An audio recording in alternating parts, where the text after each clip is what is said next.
बॉलीवुड अदाकार आदित्य राय कपूर ने गुलकारी के मैदान में कदम रखने का फैसला कर लिया और जल्द उनकी एल्बम रिलीज होगी।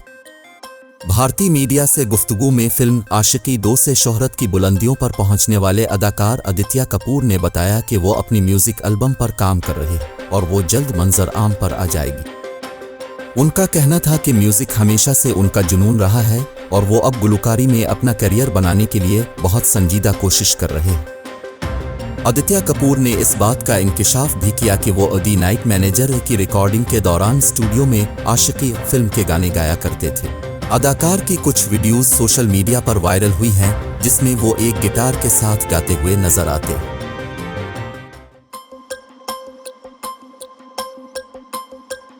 मुहर्रम उल हराम के दौरान कोयटा के तमाम अस्पतालों में इमरजेंसी नाफिज करने का फैसला किया गया है। Additional deputy commissioner Mohammad Anwar Kakar की ज़ेरे सदारत डिस्ट्रिक्ट हेल्थ कमेटी का इजलास हुआ, जिसमें कोयटा के अस्पतालों में इमरजेंसी नाफिज करने और इमरजेंसी सूरत हाल से निमटने के लिए तमाम अस्पतालों में एक इमरजेंसी वार्ड भी मखसूस करने का फैसला किया गया है।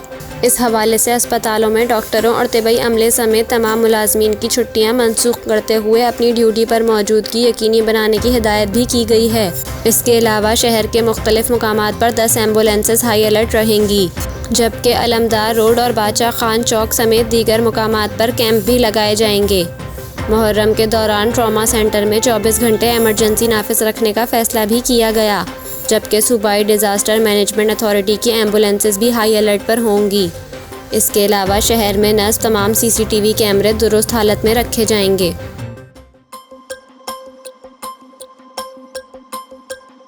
चीफ मेट्रोलॉजिस्ट ने 23 जुलाई से कराची में वक्फे से बारिश की पेशगोई की है।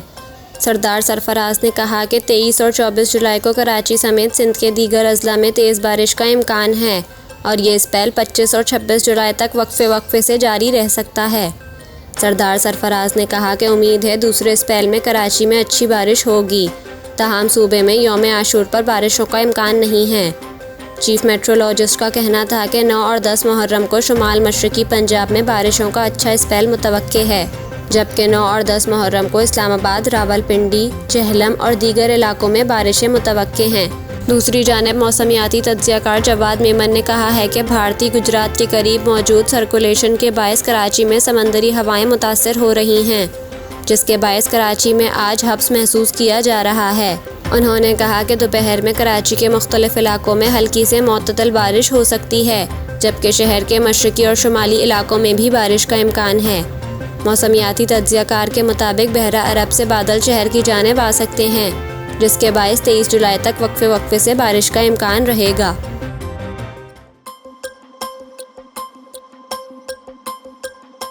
बलोचिस्तान अवामी पार्टी ने आइंदा आम इंतखाबात में भरपूर हिस्सा लेने का फैसला कर लिया है। बलोचिस्तान अवामी पार्टी के मरकज़ी सदर और वज़ीर आला बलोचिस्तान मीर अब्दुल कद्दूस बज़ंजो की ज़ेरे सदारत पार्टी की सीनियर क़यादत का इजलास हुआ, जिसमें चेयरमैन सेनेट सादिक सिंजरानी, पार्टी के चीफ ऑर्गेनाइज़र और स्पीकर बलोचिस्तान सूबाई मीरजान मोहम्मद जमाली समेत दीगर रहनुमाई ने शिरकत की। इजलास में निगरान सेटअप के क़याम पर मशावरत की गई और पार्टी के तंजीमी उमूर भी ज़ेरे गौर लाए गए। इजलास में फ़ैसला किया गया कि बलोचिस्तान अवामी पार्टी आम इंतखाबात में भरपूर हिस्सा लेगी। टिकटों की तकसीम के लिए जल्द पार्लिमानी बोर्ड कायम कर दिया जाएगा। इजलास में पार्लिमानी बोर्ड के क़याम समेत दीगर पार्टी उमूर के जायज़े के लिए 26 जुलाई को कोयटा में पार्टी इजलास मुनाकिद करने का फैसला भी किया गया।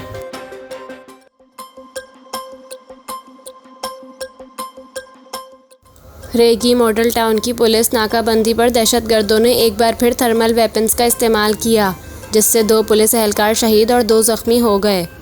IG खैबर पख्तूनख्वा अख्तर हयात खान का कहना है कि पेशावर में दहशतगर्दों ने रात की तारीकी में थाना रेगी मॉडल टाउन की हदूद में पुलिस एहलकारों पर हमला किया।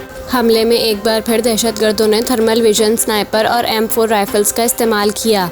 IG के मुताबिक दहशतगर्दों ने 30 मीटर के फासले से 17 फायर किए, जिससे 2 पुलिस एहलकार शहीद और 2 ज़ख्मी हुए, जबकि दहशतगर्द बाआसानी फ़रार हो गए। दूसरी जानिब खैबर पख्तूनख्वा के साबिक IG के मुताबिक थर्मल वेपन्स हर तरह के मौसम में दिन रात किसी भी जगह इस्तेमाल किया जा सकता है। इस आले की रेंज तकरीबन 3 किलोमीटर होती है। इसको sniper rifle, grenade launchers, heavy और लाइट मशीन गन्स पर नस्ब किया जा सकता है। सिक्योरिटी माहिरीन के मुताबिक अमरीकी फ़ौज अफगानिस्तान से इनखला के बाद कमोबेश 7 अरब डॉलर्स मालियत का जंगी साजो सामान छोड़ गई थी। स्नाइपर राइफल को पहली बार थर्मल साइट के साथ थाना सरबंद पर हमले के वक्त इस्तेमाल किया गया था। खैबर पख्तूनख्वा हुकूमत ने बन्नू, लकी मरबूत, डेरा इस्माइल खान और टानक में दहशतगर्दों को मुंह तोड़ जवाब देने के लिए जदीद असलहा फराम किया। थर्मल वेपन्स का मुकाबला करने के लिए खैबर पख्तूनख्वा के 4 अजला की पुलिस को जदीद असलहा फराम किया गया। ताहम तवील अरसे से दहशतगर्दी का शिकार पेशावर पुलिस ताहाल इससे महरूम है।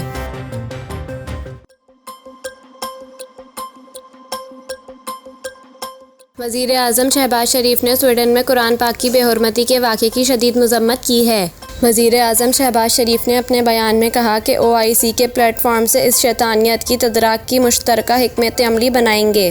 OIC को उम्मत मुस्लिमा के एहसासात की तर्जुमानी और इस शैतानियत को रुकवाने में तारीखी किरदार अदा करना है।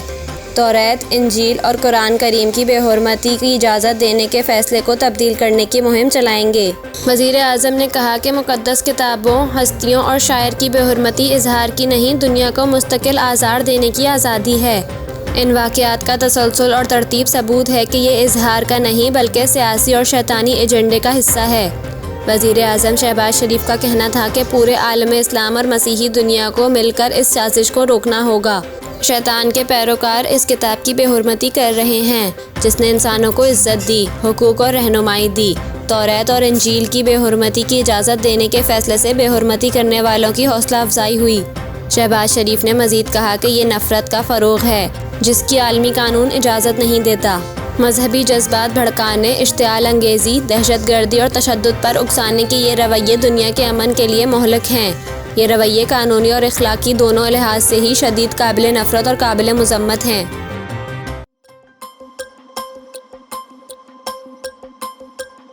कुरान की बेहुरमती के वाक़ये के बाद इराक़ ने स्वीडन के सफ़ीर को मुल्क से निकाल दिया।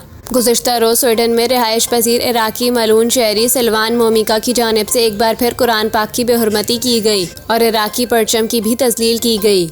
इस हवाले से मलून सिल्वान मोमिका का कहना था कि इसका आइंदा 10 रोज़ में कुरान पाक की बेहुरमती और इराक़ी परचम की तज़लील का दोबारा इरादा है।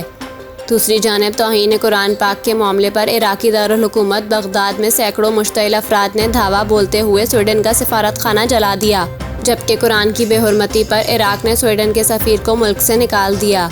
इधर पाकिस्तान ने स्वीडन में कुरान पाक की बेहुरमती के वाक़े की शदीद मज़म्मत की है। तर्जुमान दफ्तर ख़ारजा का कहना है कि तमाम ममालिक मजहबी मुनाफरत फैलाने वालों को अलग थलग करने का आगाज़ करें।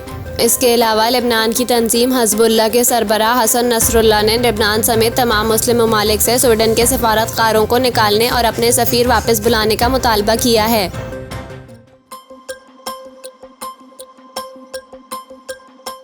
दुनिया में कई ऐसे अफराद मौजूद हैं जो कुछ मुनफरिद करके अपना नाम गिनीज वर्ल्ड रिकॉर्ड्स की बुक में दर्ज करवाते हैं। नाइजीरिया से ताल्लुक़ रखने वाले एक शख्स ने भी कुछ ऐसा ही सोचा और मुसलसल 7 दिन तक रोकर गिनीज वर्ल्ड रिकॉर्ड कायम करने का फ़ैसला किया। रिपोर्ट्स के मुताबिक इस मुनफरिद रिकॉर्ड को बनाने की कोशिश के दौरान नाइजीरियन शख्स जिसका नाम टेम्बो एम्ब्रे है अपनी कुव्वत बसारत आर्जी तौर पर खो बैठा। रिपोर्ट्स में बताया गया कि मुसलसल 7 दिन तक रोने का वर्ल्ड रिकॉर्ड बनाने के दौरान नाइजीरियन शख्स को मुसलसल आंसू निकालने की वजह से पहले सर में शदीद दर्द हुआ, फिर मुंह और आंखें सूज गईं और इसके बाद हैरानकुन तौर पर वो 45 मिनट तक नाबीना हो गया।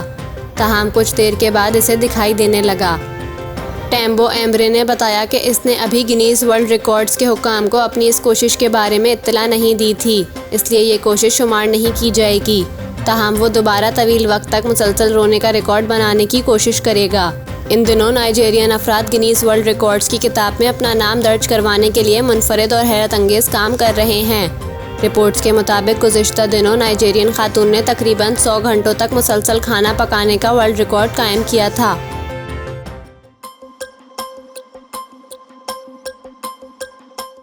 इस्लामाबाद में बिलावल भुट्टो के हमरा प्रेस कॉन्फ्रेंस करते हुए यूक्रेनी वज़ीर ख़ारजा का कहना था कि यहाँ आने की वजूहात में से एक ये भी है कि यहाँ पाकिस्तानी खानों से लुत्फ़अंदोज़ होते हैं। मुझे ख़ास तौर पर यहाँ का मीठा बहुत पसंद है। प्रेस कॉन्फ्रेंस के दौरान यूक्रेनी वज़ीर ख़ारजा को एक मक्खी बहुत तंग करती रही, जिस पर मजाक करते हुए उन्होंने कहा कि इन्हें उम्मीद है ये मक्खी रूस से नहीं है। यूक्रेनी वज़ीर ख़ारजा की प्रेस कॉन्फ्रेंस में मौजूद एक रूसी सहाफ़ी को दफ्तर ख़ारजा से निकाल दिया गया। रूसी सहाफ़ी ने बताया कि इन्हें यूक्रेनी सिफारती हुक्काम की जानिब से प्रेस कॉन्फ्रेंस में शिरकत से रोका गया है। याद रहे कि यूक्रेनी वज़ीर ख़ारजा पाकिस्तान के दौरे पर इस्लामाबाद पहुंचे हुए हैं, जहां इन्होंने वज़ीर ख़ारजा के अलावा वज़ीर आज़म शहबाज शरीफ से भी मुलाकात की है।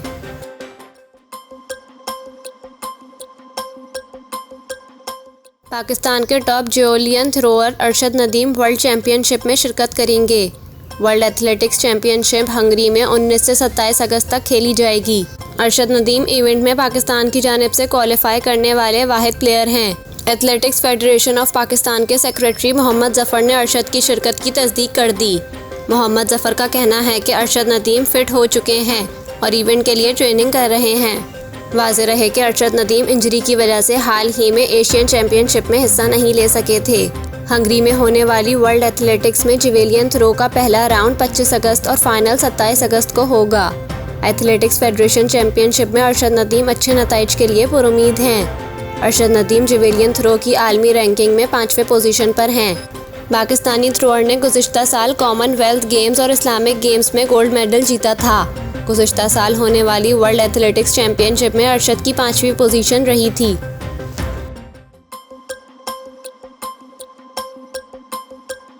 पेशावर में एक बार फिर पुलिस पर दहशतगर्द हमला हुआ है। पुलिस की मौसर जवाबी कार्रवाई से हमला पसपा कर दिया गया। ज़राए के मुताबिक शहर के मज़ाफ़ाती इलाके सरबंद में रियाज शहीद चौकी पर दहशतगर्दों ने फायरिंग शुरू की। ताहम चौकी में मौजूद पुलिस एहलकारों ने जवाबी फायरिंग करके दहशतगर्दों के हमले को पसपा और इन्हें भागने पर मजबूर किया। पुलिस के मुताबिक हमले में कोई जानी नुकसान नहीं हुआ। हमले की इत्तला मिलते ही पुलिस की भारी नफरी मौके पर पहुंच गई। एसपी कैंट वक्कास रफ़ीक का कहना है कि 8 दहशतगर्द अंधेरे का फ़ायदा उठाकर चौकी के करीब आ रहे थे। पुलिस के अलर्ट होने की वजह से दहशतगर्द करीब पहुंचने में नाकाम हुए। उन्होंने कहा कि हाई अलर्ट और बरवक्त जवाबी फायरिंग से दहशतगर्द हमले को पसपा कर दिया। जदीद आलात की मदद से शिद्दत पसंदों के मज़मूम मकासद को नाकाम बनाया गया।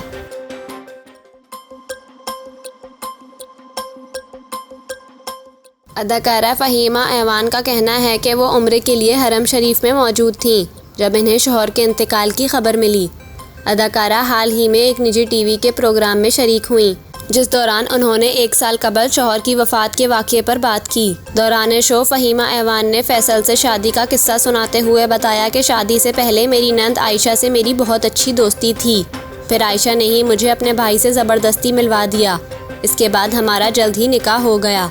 इस वक्त फैसल आर्मी छोड़ चुके थे। उन्होंने मज़ीद बताया कि पिछली ईद पर मैं उम्रे पर गई थी। वहाँ इंतकाल के 1-2 रोज़ कबल हरम से ही मैंने फैसल को अपना ख्वाब बताया, लेकिन मुझसे बात करने के बाद इन्हें चक्कर आए। गिरने से बचने के लिए उन्होंने दीवार का सहारा लिया, लेकिन इस दौरान 40 से 50 किलो का टाइल इनके पेट पर गिर गया, जिससे इनकी आंत ख़राब हो गई। इनका ऑपरेशन हुआ और कामयाब रहा, लेकिन इसके कुछ रोज़ बाद वो अल्लाह को प्यारे हो गए। अदाकारा ने कहा कि फैसल के इंतकाल की खबर मुझे मेरे ससुर ने कॉल के ज़रिए हरम में दी और शायद अल्लाह ने वो जगह इस खबर के लिए इसलिए चुनी क्योंकि अल्लाह पाक जानते थे मैं कहीं और ये खबर सुनती तो मर जाती, जिंदा नहीं रह पाती। वो फ़ौरन उम्रा करके वापस आना चाहती थीं, लेकिन मैं वापस नहीं आ सकी क्योंकि अल्लाह पाक मुझे हिम्मत देना चाहते थे। इसके बाद मैंने उम्रा किया। मैं उम्रे के दौरान ख़ुद को बेजान महसूस कर रही थी। इसके बाद मैंने ख़ुद को संभाला और अल्लाह से दुआ की कि अल्लाह पाक मुझे मेरे बच्चों के लिए ज़िंदा रखें, क्योंकि इनका अब मेरे अलावा कोई नहीं है।